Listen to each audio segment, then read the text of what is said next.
YouTube fam, I'm back and this is going to be a story time about my child's father, how our relationship started and how it ended and where we stand today. Really nervous, but I'm putting this out today because it's 1 year from I would consider the worst day of my life. But we're gonna get there. We gotta talk about the good times and we're gonna talk about the bad times, I believe. And this is like my closure, my closing chapter to everything, and you'll understand like what everything is as you get through this video. Yeah, so I'm just ready to put everything out there, and hopefully if anyone has been through, is going through, or thinks potentially they may end up going through something similar to me, I hope that I can help and let people see that just because you've been through a really hard time does not mean don't love yourself, and you know, you can still be a bomb single mom and do everything for your child if you need to. It's in us, we can do it. I've been encouraged by a few people to share my story because they think it may help people, and I'm hoping it can help at least one person get out of a situation or just identify characteristics before it gets to the level that I went through. I would never want someone to go through what I went through. All right, so I'm gonna start with how I met my child's father. I was moved out to Maryland, Baltimore by my job. They paid me to move and all this other stuff. So I didn't really know anyone here. You hang out with people at work for like 40 plus hours a week. So eventually you take a liking to people. He was like the only person that I felt really connected with and got to talk to all the time or whatever. So I had a relationship with somebody that I worked with, which you're not supposed to, which is whatever, but we'll get there. So yeah, that's how I met him. I met him at work, and it took him a while to even get me to respond because he had my number because I sent like a promotion document for work, like an example or whatever. He was texting me like stuff aside from work, but I would only respond to whenever he brought up like work stuff. But one day, I don't know, I think I was just really lonely one day, and he reached out to me and I actually texted back, and then that's how the conversation started. We were FaceTiming all day, every day, and I would say we were like in a talking stage for like 5 months before he asked me to be his girlfriend. And then he asked me to be his girlfriend. I was like, yeah, you're real cool, whatever. But I always knew I seen something crazy in his eyes. If their eyes tell you that they're crazy, listen. Okay. So that's how we met. That's how it started. Texting, FaceTiming, always talking at work, da da da da. He became like the best relationship I've ever had, in my opinion. Like the best relationship I've ever had. Like, was doing things for me. Normally I don't let anyone do anything for me because I'm like really independent, really strong-willed. But he was doing things for me before I could even ask him to do things or whatever. He was a gentleman, opening doors, taking care of me, like really, he checked off every box that I had for what I wanted in a partner. So I was so happy, and it was just a really great relationship. We went on a ton of great days. We went to North Carolina, we went to Connecticut. Our first date was Six Flags. He took me to one of those you cook the meats in front of you places. We went to the beach. We went on a bunch of dates. We went bowling, we played pool, we went to the movies, we went to Black History Museum in DC. We went to a Paw Patrol concert. We went out to eat. We went out to eat. We went out to eat. I got pregnant pretty quick after he asked me to be his girlfriend. But I mean, it wasn't not planned. I just thought I couldn't get pregnant. And he was, I mean, he used to admit that he was trying to trap me, so whatever. Stupid. All right. But yeah, we went on a bunch of dates, and I believe you have to talk about the good times if you're going to talk about the bad times. And if I'm letting this all go, I have to talk about all of the good times and leave them right here as well. So I'm going to post a quick snip of like pictures of some of our good times. If you're nosy enough, you can pause the video, but it's just going to be real quick. So I have a pregnancy video that you guys can see if you want to hear about like how my pregnancy went and how he was there. He never missed a phone call. I never missed a phone call. Like, it was like, you call, you answer. You never not answer. Like, and he would want to be the one to sit on the phone all the time. And I was like, okay, he has nothing to hide. Like, that's cool. He wants to sit on the phone with me all the time. That's fine. Because I'm not doing anything. I don't have any friends here, you know? Like, he was my only friend here. So our relationship was really good. There were some warning signs that I ignored, but I'll talk about them later because they were so vague and not directed towards me that I didn't see them as. But yeah, so beginning of our relationship, really, really good. Got pregnant quick, but he was always there. It was still fun. We did a lot of stuff. We tried. He basically lived with me since the start of our relationship. He really never, we never spent, it was like we always wanted to be together, but it was like a mutual thing, so it really felt good. Where it took a turning point was he ended up cheating on me while I was like 9 months pregnant, I think. But I remember I went through his phone beforehand and I was never worried about this girl. Like, yeah, I used to go through phones. I'm never gonna be that type of person in a relationship to go through phones ever again. This was like the drawing line for me. I don't need to see anything else. I went through his phone and he was like dodging this girl for months and months, and she's basically like begging him, throwing herself out there. Dang, this bitch is throwing herself at me. I gotta say yes. And she's pretty and cool, but the thing is, she also worked with us, so like I couldn't say anything to her.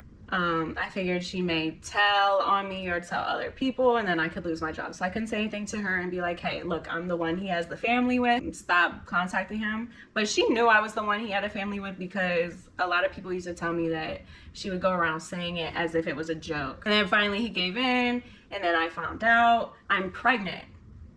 So what I'm thinking at this moment is, can I do this on my own? Do I want to do this on my own? So I broke up with him, but at this point we were in an on-off relationship type. But I hate being in on-off relationships because it's like, what's the point? Like, I never do that because it's like, just be off. And normally I'm so strong within myself that it's like, okay, off forever. But this situation was different for me because I'm carrying this man's child. Like, we planned out this whole family and living together and everything. What kept entering in my mind was like, can I do this alone? Do I want to do this alone? Like, what am I doing? Like, this man has treated me good for so long. Like, I know he's still that person. She was just throwing herself at him. That's what happened. And long story short, she ended up pregnant too. But the details on that will come later. Karma is a real thing, guys, and just let it do its work for you. Don't get back at people because karma is out to get bitches. I never saw a bitch who wanted to destroy a family so bad. But I mean, yes, he had a part in it, but a man can only say no for so long. You know what I'm saying? So fast forward, Kairo's born. I put all that stuff to the side. We're good. I was just dumb at this time just because, again, I wanted the family. I didn't want to believe that the other stuff was true, you know. And then he had this way of acting like the bad stuff didn't happen, like communicate as if or he hadn't done anything wrong. So then it makes you forget, like, oh yeah, he didn't do anything wrong. But still, there was that insecurity in me, which was very annoying and definitely not myself. But we're going really good. Kairo's born, we're together. And then he ends up hanging out with her again, so that was a problem. And then getting to the first time he put hands on me. I had broken up with him the day before because he was hanging out with that girl again. There were only 2 instances where he put his hands on me. So this is the first one I'm gonna get into. Okay. It was September. We were planning to go to Myrtle Beach as a family and have fun. Kairo's first pool. So I was packing our stuff. I packed his stuff. I packed my stuff. I packed Kairo's. And it was the day before when I found he was hanging with that girl. So I was like, we're done. It's fine. I'm going to go on this trip alone. But the night before, I was definitely angry. He wouldn't leave. So he stayed the night. And then getting into the next morning, I told him, like, we're still broken up. Da, da, da, da, da. And it's like a regular conversation at this point because, like, I'm over it. And, like, I know that I'm being stupid. I know that I'm settling for less right now, but at this time, I did not love myself how I love myself right now and how I loved myself before this relationship. I definitely lost myself in this relationship to allow all this stuff to happen to me, but it has to happen at least once in your life. I believe one relationship where you can learn. You learn from it to never let yourself go again, because I know like I'm very strong-willed and I do this. Like I have everything on my own. Like I don't need you for anything. But okay, I'm stalling. Sorry. I'm stalling because I don't want to get emotional, which I probably won't because I've told the story a few times to where I am like numb to it. Okay. Just a rundown from when we went through. Really great relationship, started turning when that girl came in to our relationship and he stepped out. And then we were on and off. And now we're to a point where he went and chilled with the girl again. So I'm upset. We were supposed to go to Myrtle Beach the next this is the night before we're like arguing or whatever. And then I asked him to leave. He won't leave. So now I'm just like, whatever. Like, I'm just going to sleep. So it comes to the next day, and he comes to me. I'm sitting in the middle of the bed, and he comes upstairs to my room, and we're just talking, like a regular, casual conversation. We're just talking about whatever. And then he says some low digs, just to try to get me upset. And then I say something to kind of like defend myself, but we're still in like a regular tone. No one's yelling. And whatever I said set him off. Because I remember he looked at me, but he looked normal is what's so crazy. He comes around to the bed. I'm sitting in the middle of the bed. And he basically like Sharkeisha'd me. If you don't know who Sharkeisha is, look her up. She was like really popular on Vine for like hitting someone like that. It's funny, but it's really not funny. So he Sharkeisha'd me, and then he like punched me in the arm, and then he pushed me real hard. And the wall is right there, but there's space between the bed and the wall. I have anxiety right now. There was space between me and the wall, but he pushed me so hard, like I hit the wall and then I fell to the floor. And Kairo was in a room in like one of the little baby seat things. He took Kairo's other baby seat, threw it on top of me, and then he turned around, he grabbed Kairo and took Kairo out the room. And then he entered back in the room and took my suitcase and threw it on me with all the clothes. At this point, I'm just in shock because you hit me in my head. I'm really in shock because like this person that I have so much love for and that I believed to really love me in return is doing this right now. Like, why is he doing this? I don't even know. I can't even tell you what was going through my head at that time other than like, what is going on? Like, why is he doing this? I thought we were just having a conversation. After he throws all the stuff on me, he like pulls me out by my feet, and then I'm like trying to scream, but then he told me I need to stop screaming and stop yelling for help. He starts strangling me with both hands, and he's telling me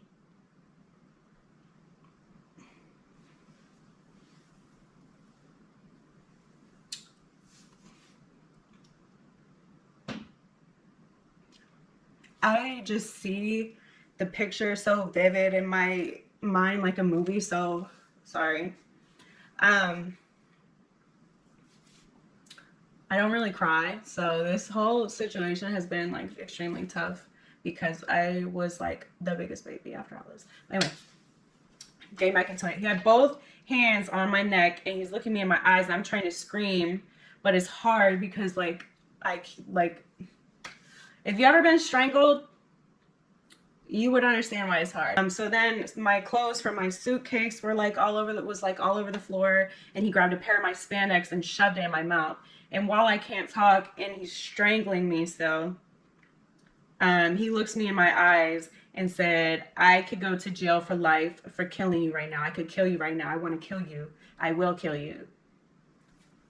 And then he asked me, I'm just, I'm like struggling, but at the same time, I'm like, maybe if I don't struggle as much, I could get through this. And then he asked me something, like, it's very vague to me because I didn't really understand the question. I think it was like, do you know how long a dead body can last before it starts decaying or something like that? And I just looked at him and then he said the answer. I think it was like 32 days or 42 days. I don't know, 52 days, something like that. I mean, I always think about Googling it, but then I just, nah. Ugh. Anyway, Where was I? Yes, strangling me.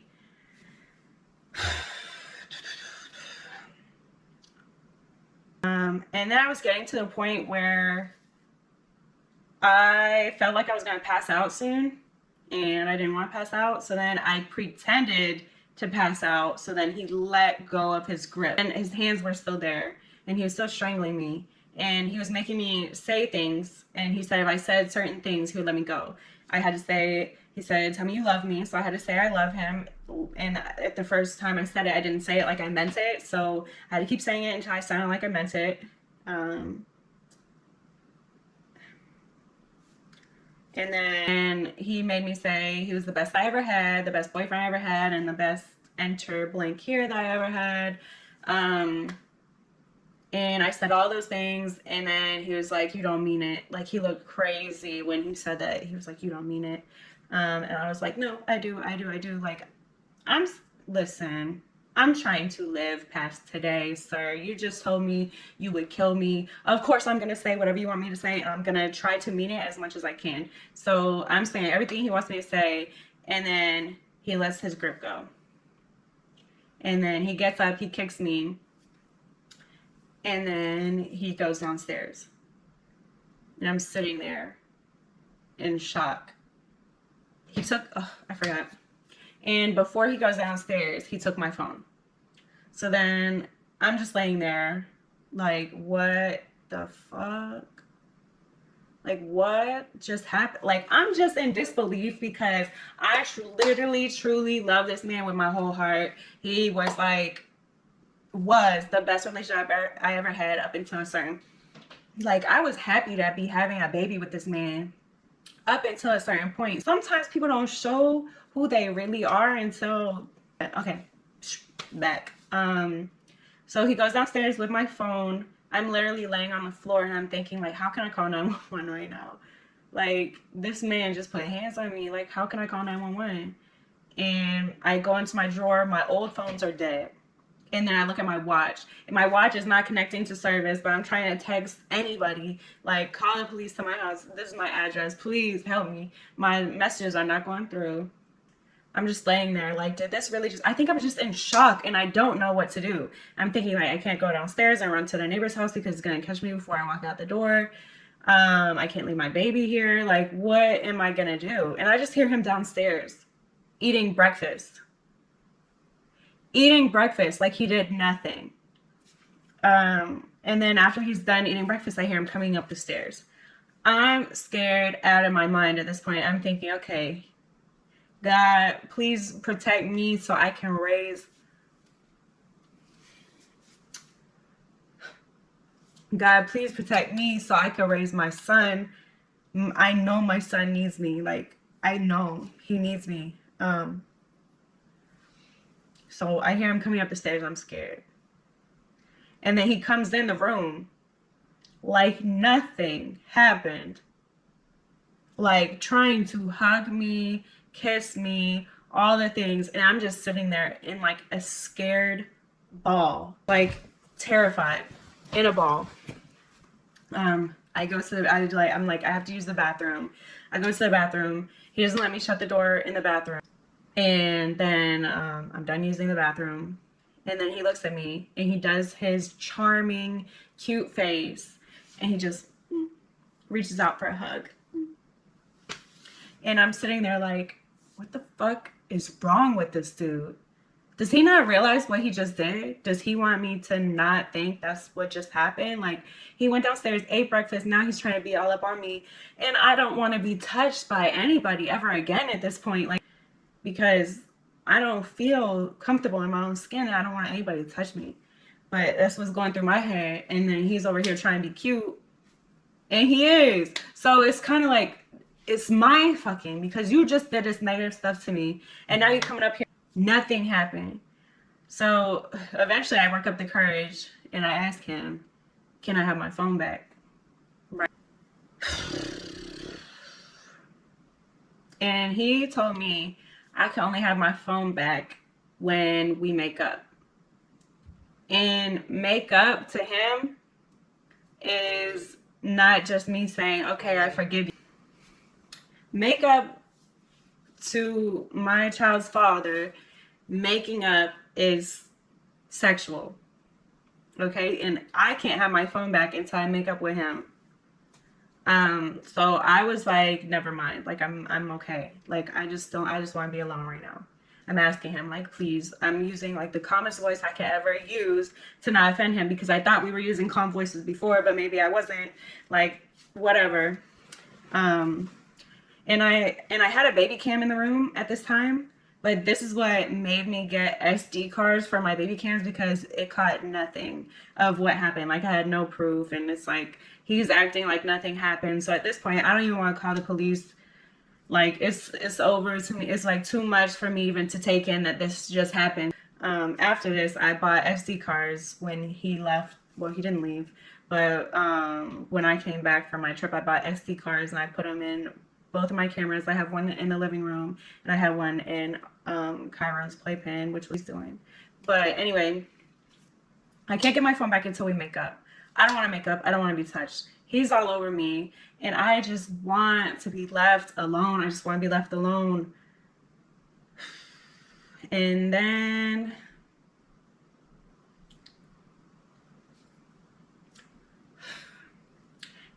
he forces me to make up with him.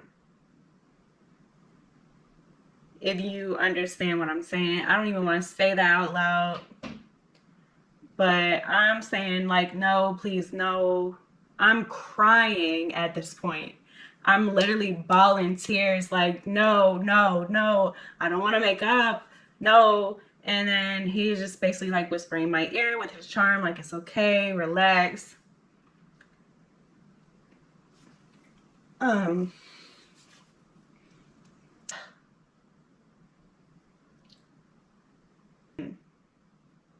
We made up in his perspective. And then he gave me my phone back. And then he got angry with me because I wasn't happy afterwards. So then I was scared. And then I acted happy because I was scared.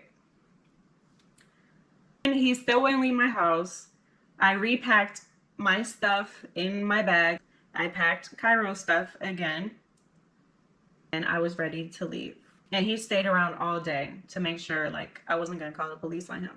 Whatever. So I'm going to insert, after he gave me my phone back, I'm going to insert the pictures of what the aftermath looked like. Definitely not as bad as the second time. Nowhere near as bad as the second time. So if this story was traumatizing to you, don't stay around for the second story. Packed for Myrtle Beach, ready to go. He's not leaving my house. I don't remember exactly how we left, but eventually we left. I literally put my phone on Do Not Disturb, and I didn't talk to anyone. I didn't respond to anything my child's father had said. He's blowing up my phone. Never apologizes. Never apologizes. Blowing up my phone. I love you. You're keeping my son for. He goes back and forth from like being lovey-dovey, and then you're like attacking me. Like, you're keeping my son from me. That's not right. No one would ever do this. You promised me you would never do this. And I never did want to do that. But I needed like a week alone. I went a week, did not respond to anything. He blew up my Snapchat, my Cash App. Not with a lot of money, y'all. It was like $1 each time he wanted to say something. My phone, like, just blew it all up. And I'm not responding because, like, I need time to process what even happened there.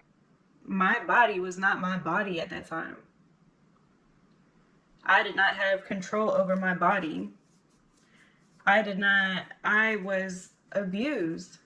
I really was abused. And I knew for damn sure no one in this life will put their hands on me. I was wrong, okay? He is doing the manipulation thing. He's like, he loves me, but then I'm being a bad mom, all this other stuff. But y'all see me. Y'all know I'm a good mom. And honestly, to this day, I wouldn't keep Kairo from his dad. And I'll get to that later. But so a week goes by, and then I finally like respond, I think. or I think we were texting while we were in the house. I don't know. I'm gonna add some text messages so y'all could see. Y'all, I'm not gonna leave them up there for long. Y'all could pause and read if you're that nosy. If you don't want to see them, then just let it scroll on by. But I remember sending him. Like a picture of what he did, and he was like, "I knew you were gonna keep bringing this stuff up," as if I'm the problem, as if I did this to myself. And that's how he formulated the text messages. Like, you're lying.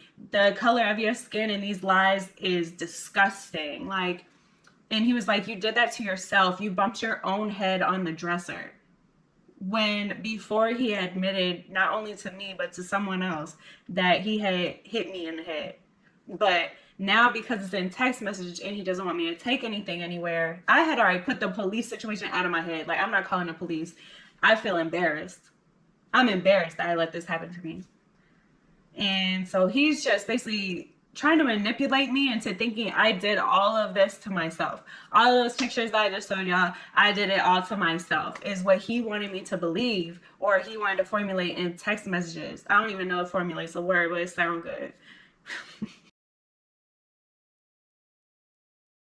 Whenever I finally reached out to him, he was back and forth manipulating me like that didn't happen, telling me his family doesn't play that way, and with all my lies, and I'm making it up, and they're pissed. Him and his whole family is pissed at me because I'm lying.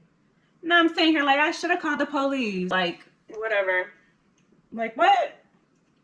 But anyway, my trip's back home, and boom, he shows up. Like, he knew I was home. Like, he was probably going by my house every day to see whenever I was home.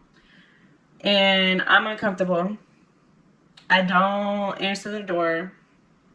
I have ring footage of him being outside my house for hours. It comes to a Kairo situation because I've seen him be a great father to my son, to where it's like, okay, let's think about Kairo. Let's not think about yourself. So I told him, whenever you want to see Kairo, you can see him. I'll bring him to you. We could go somewhere public. I'll drop him off. Like, whatever you want to do. As soon as whenever you want to see him, I'll bring him to you. No problem.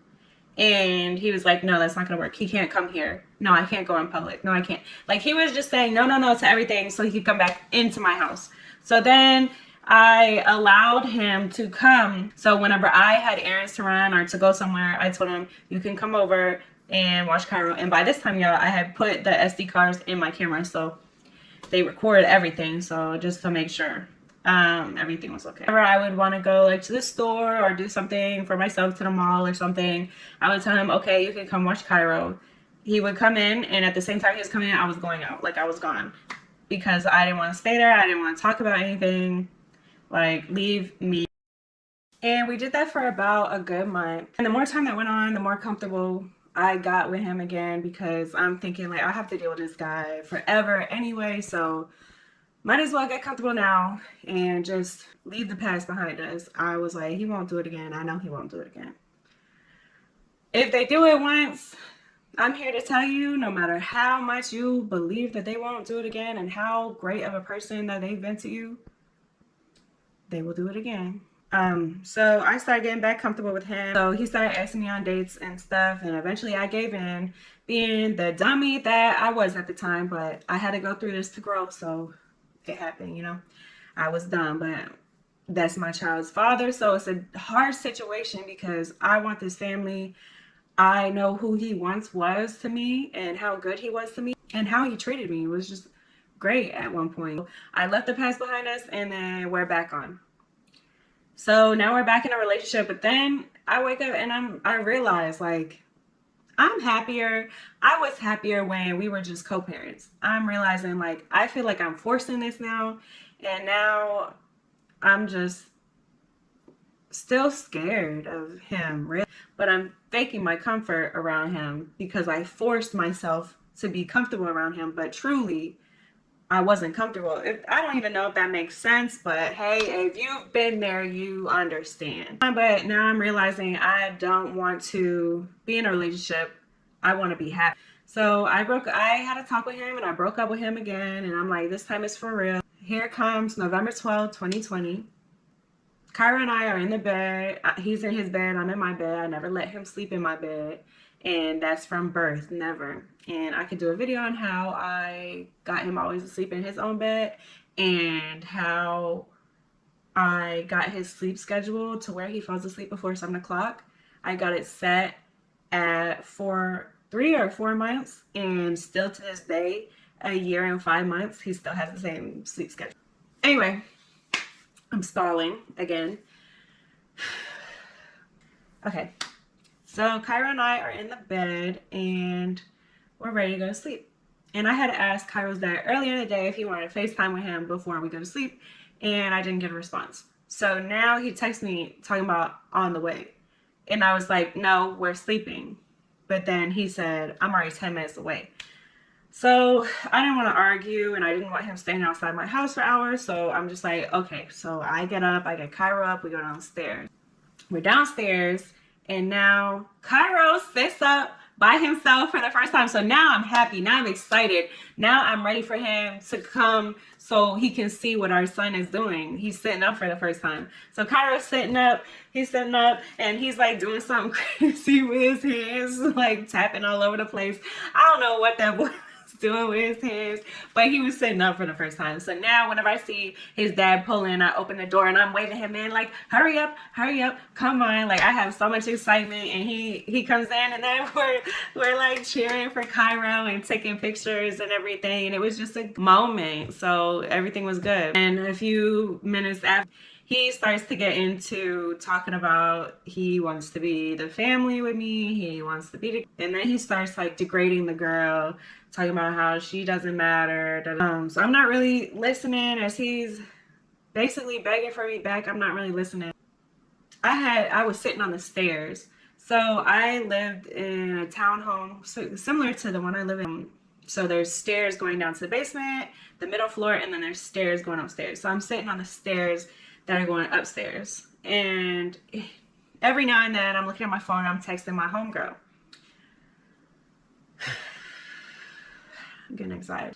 Every now and then I'm texting my homegirl because I really don't want to hear this speech all over again. I hear the same thing every time. And I'm over it. I don't want to hear it anymore. Like, just be here for Kairo, and that's all I care about. So then he goes upstairs, puts Kairo to sleep, comes back downstairs, gets him a bottle, goes back upstairs, and it's not an argument, nothing. Like, this whole time we're just in conversation. There's no need to yell or anything because, like, I'm at peace and I'm confident. And I think that was what triggered him, is that I'm confidently breaking up with him this time. All the other times you could tell I wasn't 100% confident, but this time, confidence. Like, I knew this is what I wanted. Very confident, and he did not. I'm still sitting on the stairs. He goes, brings Kairo I felt something over me that I like had a split second feeling of his energy, I think. And it was like so negative. I knew something bad was about to happen to me. So on his way down the stairs,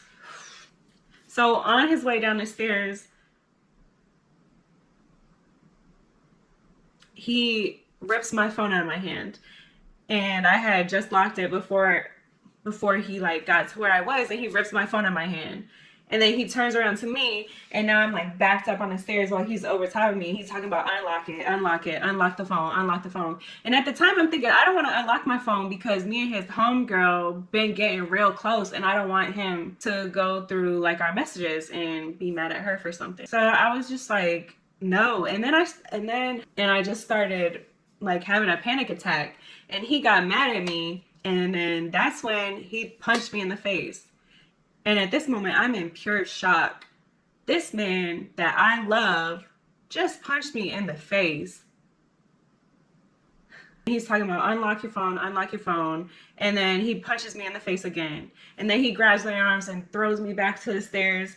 And he punches me in the face again. And he punches me in the face again. And I'm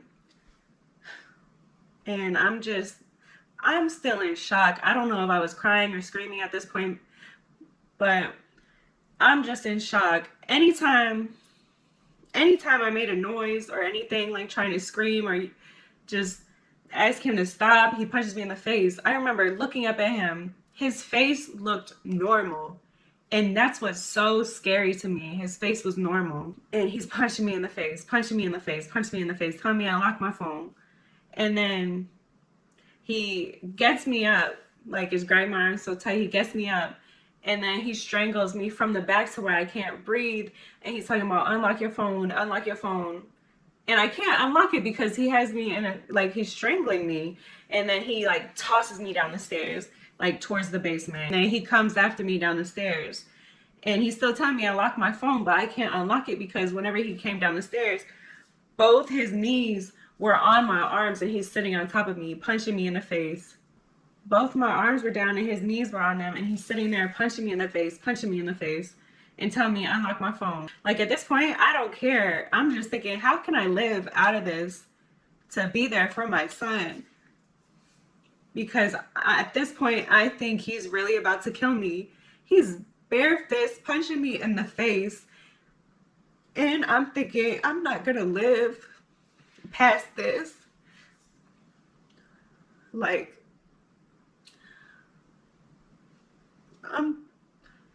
all that's going through my mind is I need to live and find out how he's going to let me live so I can raise my son and always be there for my son.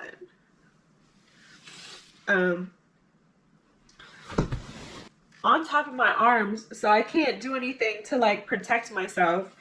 And he's punching me in the face. I'm like, okay, I'm going to unlock the phone. And then he bends down towards my face, and I'm thinking he's gonna kiss me. And I'm like, this dude is really crazy. But he bit my nose. I had a bite mark on my nose. He bit my nose, and then I'm trying to unlock the phone, and I can't. And I don't even remember how we got up the stairs. But at some point, we got up the stairs. And I'm trying to unlock my phone, and I do the, you know, iPhones, if you hit this thing like 5 times, it'll call emergency services. So that's what I did. But the stupid thing, why do they have that feature if it's going to be loud? So like I did it, but then it's making a siren noise on my phone. So now where like he tugs the phone out of my hand and he says no, and he like canceled it. But at some point we took a screenshot of it, and I still have that screenshot. And the time and everything, I think it was like 7:59. I'm gonna post it. So now he's even more angry because I was trying to call the police. So now the punching starts all over again. I'm getting punched in the face, thrown around. And now I'm trying to unlock it. I'm really trying to unlock my phone. Like, take it and go, please. Like, I'm trying to unlock my phone. But I'm using too many hands to his liking because I'm trying to unlock it with my thumb and put my finger here. But he doesn't want me to do the emergency service thing again. So every time that I'm putting my hand to unlock my phone, I'm getting punched in the face because I'm not unlocking it the way he wants to. So now I'm like, Marissa, slow down, focus, stay awake, and unlock the phone. So now I'm making sure I hold my hand like this, and he's holding my phone. And I'm trying to unlock it. So I finally unlock it. And he throws me down the stairs again. And I'm sitting there because I don't want him to start all over again. I'm just contemplating in my head, how am I going to get through this? How am I going to be there for Kairo? God, I'm just saying, God, please help me make it through. But then he ends up accidentally locking the phone. So then he comes down the stairs, and it's the same thing all over again until I unlock my phone again. It's just, let me unlock it. I unlocked it once. I promise I'm going to unlock it. At some point, like, let me hug. I just start yelling, let me hug my baby. Let me hug my baby. Let me hug my baby. I'm just repeating it. And I unlock the phone. And then we're on the level floor at this time. And he pushes me up the stairs to upstairs, and he says, go hug your baby, go hug your baby. He runs, he has my phone, he runs, he puts his shoes on, and then he runs out the door. And I'm starting to go up the stairs, but as I'm going up the stairs, I feel like I'm about to pass out. But I'm like, I cannot let myself pass out. I have to make it upstairs to Kairo. I hate being emotional. I have to make it upstairs to Cairo. Like, I have to live through this.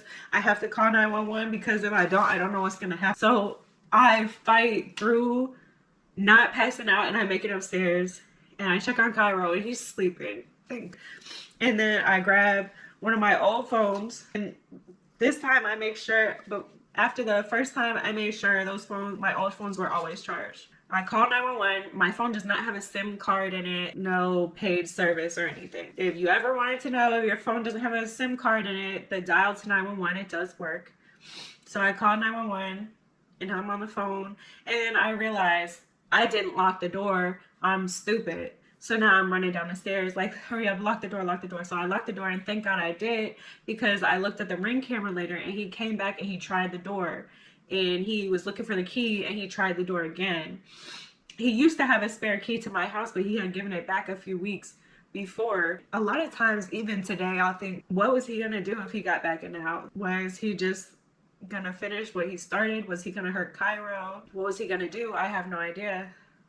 I locked the door. I'm on the phone with 911. I just remember saying, I just need help. I just need help.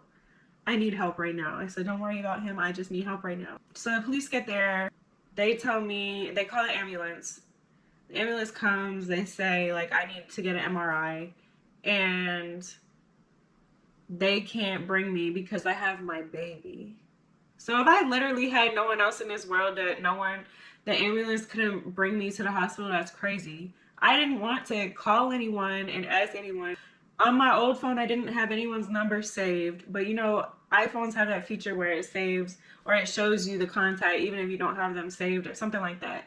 So I called the one, like I have very few people here. So I called the one person that was dying to be my friend anyway, and she always said if I ever needed her, she would be there. So this was the time to see.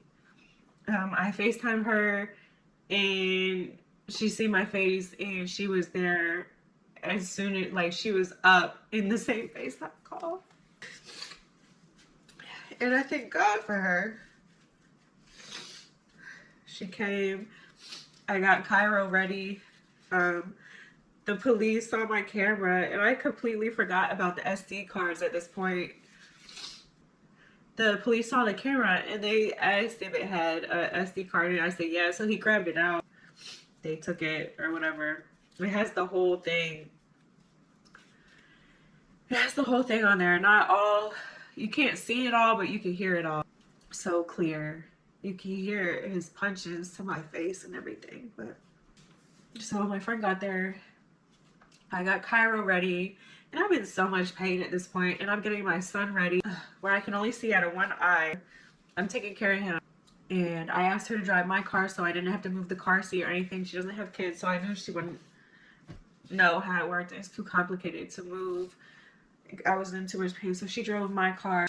And we went to an urgent care, and then they sent me across the street to the hospital, and they said I need an MRI. I remember the urgent care lady, I just asked her, like, can you just please do whatever it is here? Like, I don't want to go anywhere else because I'm embarrassed.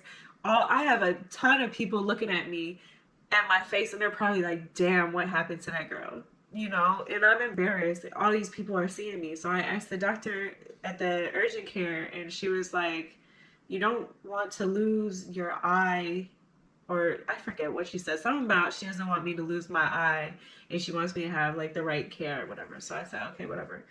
So I went across the street to the emergency room at the hospital and I'm just in so much pain. All these people are looking at me and I was in the hospital till like 4 o'clock.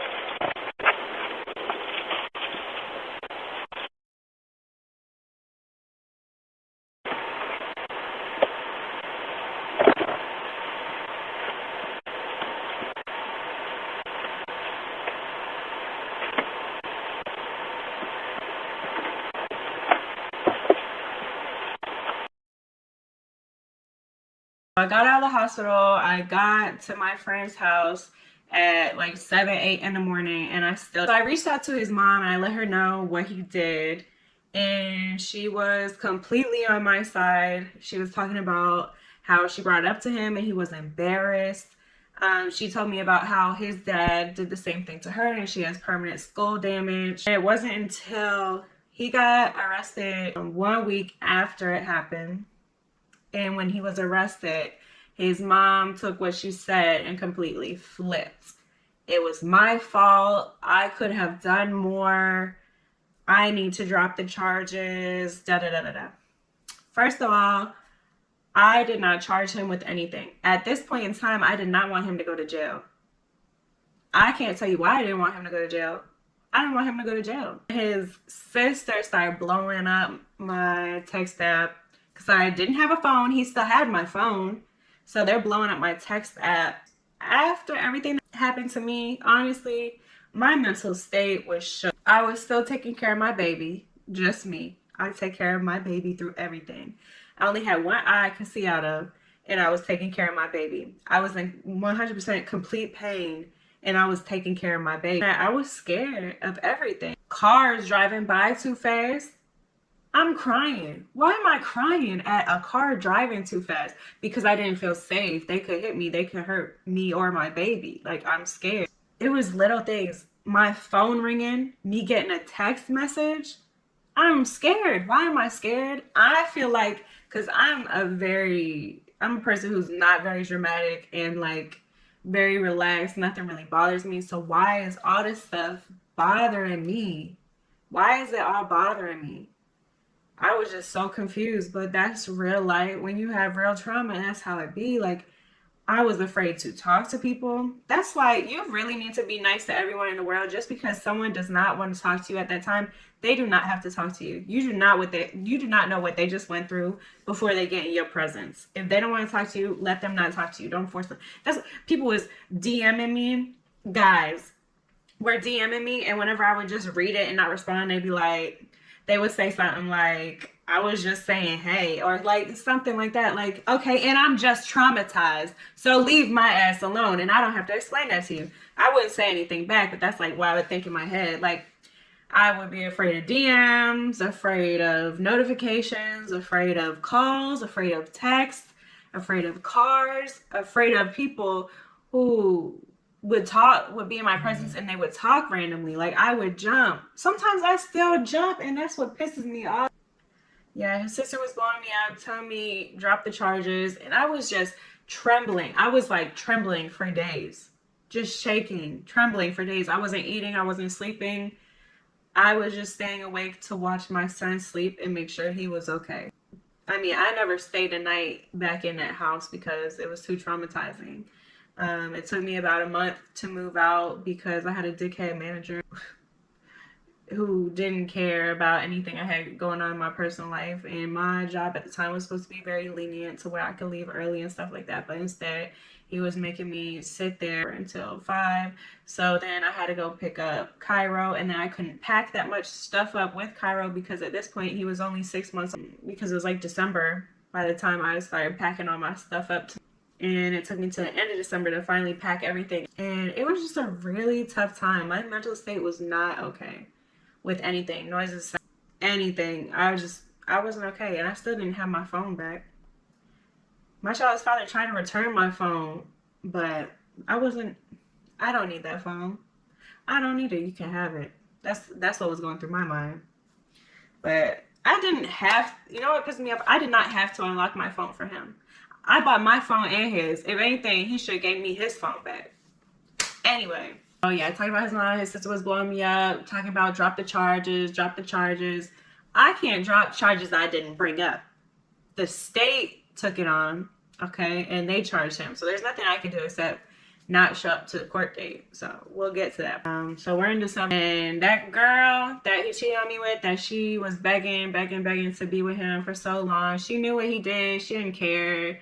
She's trying to bail him out. And eventually I brought her a bunch of Kairo's old stuff, a Mama Roo thing, like a whole bunch of diapers that he never used because she was pregnant with, at the time, supposed to be my child's father's baby. But remember, I said karma always comes around. So she had her baby in January. Here's where karma plays. Turns out the baby is not my child's father's baby.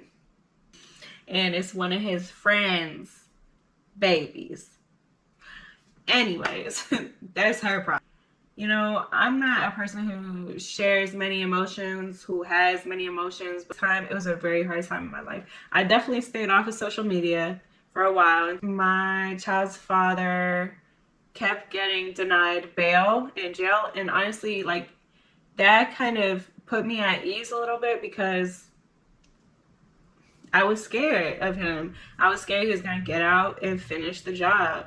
I guess the judges, they seen the pictures or the videos or whatever, and they just would not give him bail because it was, as many people told me, one of the worst cases that they've seen of domestic abuse. So I got to a point where I'm still terrified of this man, but I still love him. And I'm confused as fuck about that. Why?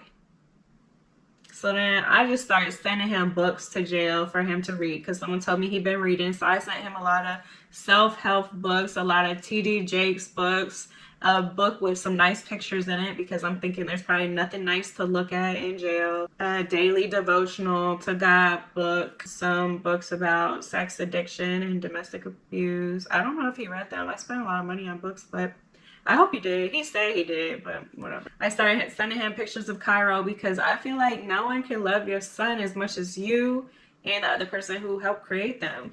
So I wanted to share everything with this man. Although I'm still terrified and scared, it doesn't make sense. It doesn't make sense to me. I'm sure everyone else who goes through it, like, it doesn't make sense to them either. But hey, you have ups and downs through like a domestic violence relationship. That's why people stay, because it's crazy because this person does bad things to you, but at the same time, you love them. It's crazy and confusing. But I'm sending him stuff throughout all the months, and then it gets to the time where at this point I don't want anything to do with the situation. Like, I'm over it. I done lost 20 pounds and started working out, eating better and all that stuff. So I'm starting to feel good about me. I'm finding myself back again. Noises aren't scaring me as much. I went to a doctor because I started getting this thing in my eye and just to check everything out. And she had me go to a few other doctors. My eye doctor, I have like these black dots in the vision of my left eye, and it still hurts right here. And you can still feel like the scar tissue build up inside of this side of my eye. Ugh, it's really disgusting. But I went to an eye doctor, and I forget what it's called, but I got some black dots in my eye, like just in my vision in the way. So if I'm ever looking at you and like I'm looking around, like I'm chasing the black dot, it's annoying, but I do that. And she said it'll only get worse, it's not gonna get better, and it's there forever. So every time I see these little black dots in my vision, I have to think about this situation. So as you can imagine, I see the black dots every single day. I think about this situation and everything that I went through every single day. Everyone around me forgets what I've been through, but I can't forget because I consistently have something reminding me all the time. I still have a little bit of pain, and I still have this forever, to think about this forever. I try to ignore it, but those black dots, when they come in my vision, it just replays the whole situation in my mind, and I see the person that I loved punching me in the face. Bare fist. Anyone else who has been through that, I just want y'all to know you can make it through. It's hard. It is hard, but you can make it through to the other side. You have to let that person. And then it comes around to the time when the state is trying to serve me, so I have to go to his court date. I don't want to see him. I'm scared. I don't want anything to do with this court date at all. I don't want to be there. I don't want to help y'all. I'm telling them no. Because I'm like, y'all are re-traumatizing me with all these calls and you want me to talk about my story. Like, no, I don't care to tell you my story. I don't want to be there. But then it comes time where I lose my job. Because that girl was mad that she is basically like holding him down while he's in jail. But he's still talking about me. He's still saying he wants to be with me whenever he gets out of jail. And it's crazy. Like, why do you want to be? I don't want to be with him. So why are you mad? He just been telling everybody that he still wants me whenever he gets out of jail. So she was jealous and ran to HR like it was the principal's office and snitched on my relationship that I had with my child's father. And I lost my job. which was fine. I mean, I have a degree in Amazon experience. First job I applied for, first interview, first question, I got the job. And it's the same salary. And y'all see, if you follow me on Instagram, y'all see me. I'll be walking on my treadmill while doing my work all day. So, and it's like 1/16 of the work that I used to do at Amazon. So really it was a blessing to me. But who snitches? See, I was raised not to snitch. I was raised on snitches get stitches. So I don't know who raised her, but she wasn't raised right, clearly, because who snitching? Snitching? Snitching? I feel bad for you, girl. Your karma gonna hurt. But anyway, let that go. It was just crazy to me because she already knew everything I went through and she wanted to try to take my job from me too. Like, you lame. She mad lame. And she old and lame at that too. Ooh, child, the ghetto. But hey, I felt like my baby daddy had some sort of a part in that. So that's whenever I completely flipped the script. I stopped sending him books and pictures of Kairo, and I started actually cooperating with the state's attorney. Tell her my story, what I just told y'all pretty much. She said, whenever I told her my story, she said I remembered everything 100% how they watched it. So, because like I said, they have the camera that was in the living room that caught most parts of everything except for like what was on the stairs. And we worked on his sentencing. I was like, I don't care. Like, I want him to be around for my son. So like, I was like, I don't care. But she was like, no, I care. So she was telling me a minimum of 3 years and then plus probation or whatever. All I cared about is me being added to his probation so he can't communicate with me or come around me or in my living space, know my phone number. We wanted to get a plea deal because I did not want to go to trial and tell my story in front of a bunch of strangers. And here I am telling my story in front of a bunch of strangers, but I didn't want to do all that. I don't like getting emotional in front of people, especially at that moment in time. Like, everything is so hard for me. That's always going to be Kairo's. Yes, he did all the negative stuff he did to me, but at one, like, in the future, I'm still going to have to work with him because we have Kairo, which sucks for me, but there's nothing I can do. Well, what he ended up going for was 2 years and 3 years probation.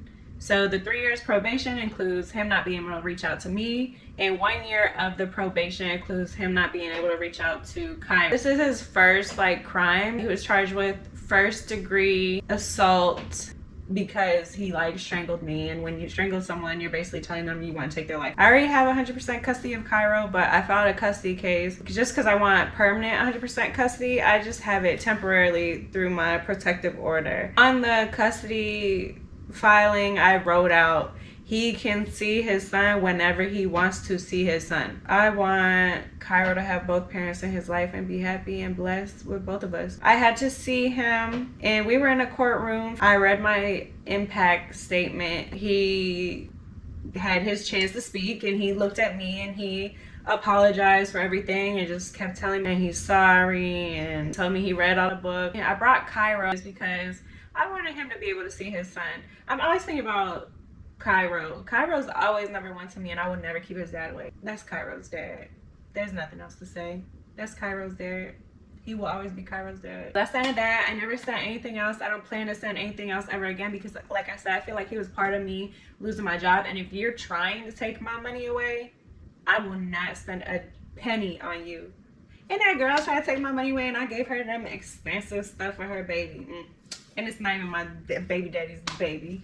So crazy what people will do to you in this world. But as long as you do everything with a pure heart, everything will always go your way. That's everything I want to touch on as far as that goes. Like, I don't contact him anymore, but he still be telling people that he's gonna be looking like a snack when he gets out and he's gonna get me back, which concerns me. But I have the 3-year probation in place where he cannot contact me. If he does, he goes back to jail. Also, that judge told him straight up, like, he got off easy. And I was told that was a judge who normally lets people off easy. He was basically like, don't come back here because it's gonna be bad. Like, because the judge will determine how much more time he'll get if he violates probation. I changed my number. I, of course, changed my address, so he shouldn't be able to find me And if he does, he'll just go back to jail. So if you're one of his friends and watching this, let him know, do not contact me, do not come find me.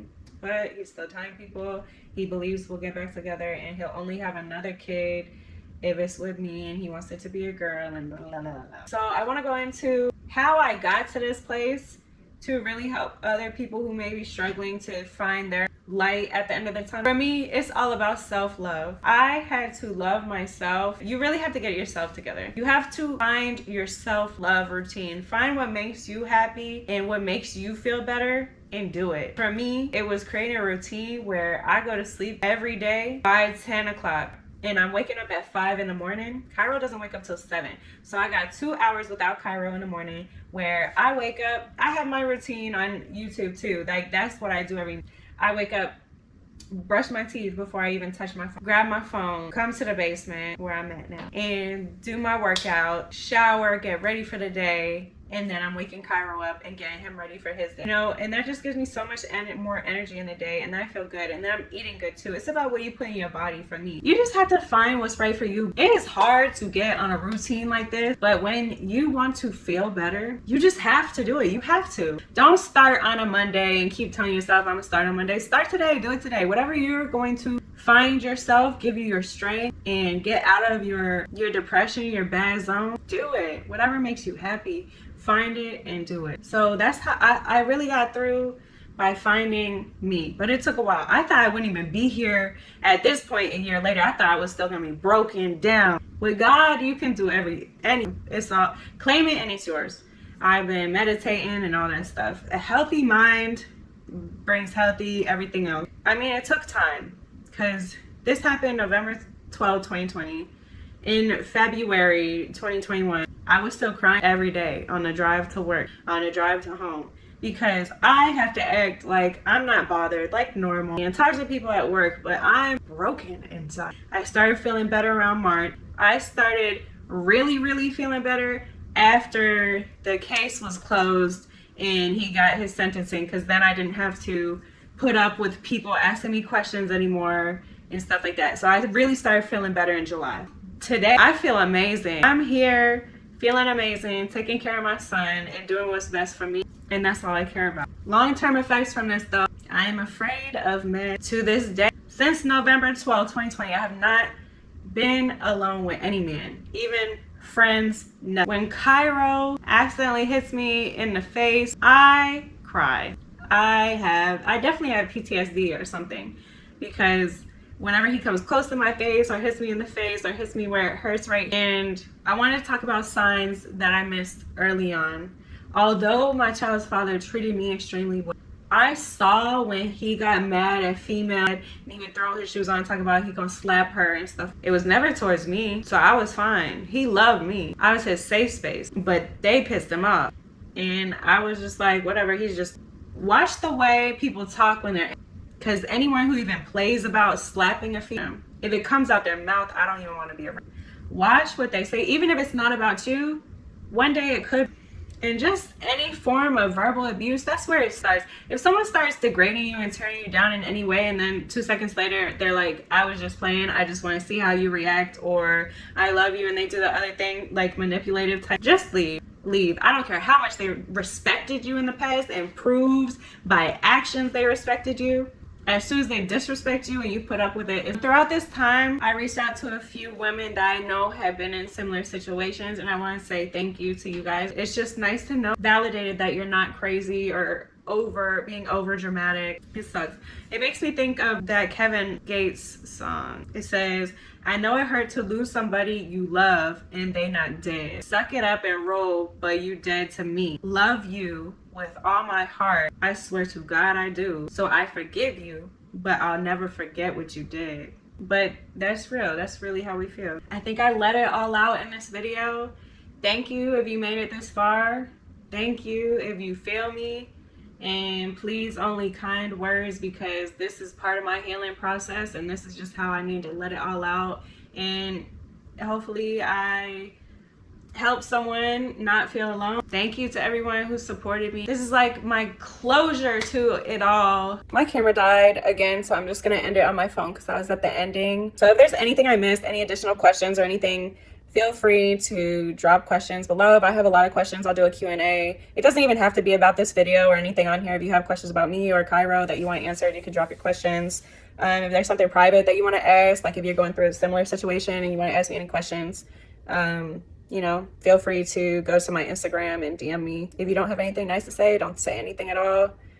And chapter closed. It's all up from here.